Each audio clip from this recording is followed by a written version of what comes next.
This game probably wouldn't have been talked about since it was the Warriors against the Hornets. The Hornets are arguably one of the worst teams in the league, I would say. Well, not arguably, just one of the worst teams in the league. I think they're competing to be the worst team in the league with their record. They're not too far behind. This game is only noteworthy to talk about because of what happened at the end of the game, which was pretty funny in my eyes and very comedic, just the way this brawl happened.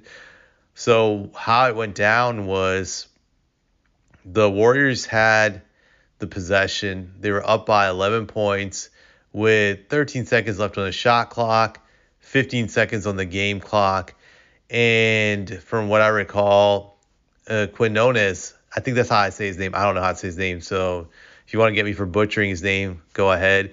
The Warriors player Quinones went up for an uncontested layup, which offended Miles Bridges because I think Miles Bridges and the Hornets believed that the Warriors would just run out their shot clock and just take the turnover. So they were shocked to see Quinones go just for the easy, uncontested layup, which pissed them off. And Miles Bridges came up to Quinones to let him know that he's not going to tolerate that disrespect. So he shoves him in his chest. Quinones gets angry and shoves Miles Bridges back. Then you see Grant Williams running out of nowhere and he grabs Quinones. They start yelling at each other and a bunch of players are around each other just yelling. It's pretty funny and comedic. It's also funny because Steve Kerr and Cliff Robinson, I forget his name, Steve Clifford. Yeah, Steve Clifford, the coach of the Hornets. I believe that's his name. Coach Clifford and Kerr are just chatting. And then suddenly they're shocked to see the brawl happening. They run like concerned parents, which is pretty hysterical. That made me laugh really hard.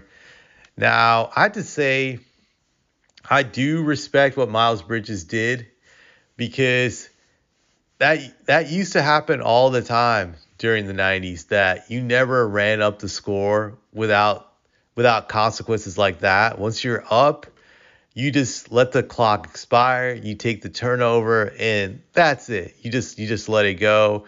You don't want to give the other team ammunition. Even if they're terrible, you just don't want to give them motivation for the next time they see you. That's the way you handle it. That's the way you should handle it. And when you didn't do it back then in the 90s and even I would say into the early to mid 2000s, this was the consequence. Stuff like this would happen. It was the norm. Does it happen often now? Because a lot of these players just don't care, to be honest. They don't really have the pride. They're just willing to tolerate the disrespect because the money's too good. So I respect what Miles Bridges did in shoving this guy because the Warriors have had a history of running up the score and rubbing it in when they're up big. They did this especially during their championship years. They would rub to I'm just butchering. They would love to rub the salt in the wounds, as they would say, and they would let you know. They would rub it in. They would stat pad in garbage time. So I definitely love how the Hornets decided that they were not going to take this. What was even more funny to me was Steve Kerr. I think he was talking to Grant Williams or Miles Bridges and saying like, hey, we had to take the shot. We had to take the shot. Judging by what he was saying, it looked like he was saying that by his body language and everything. Like, just how can you do this? We had no choice. We weren't trying to disrespect you. I'm thinking in my mind, shut up, Steve. You were trying to rub it in. You love to do this stuff. You've done this for years. Stop playing that game and just own it. Granted, this brawl won't have any effect on the Warriors. I haven't watched Quinones. I haven't watched that many Warrior games this year because they haven't been worth watching for the most part. They've been pretty bad. I know they've had this resurgence of late, but to me, it's just a fluky resurgence in the sense that I don't take them seriously. I think they're pretenders. From what I've seen is whenever they've gone on winning streaks, it's come because they played bad teams and they've been playing teams that are injured.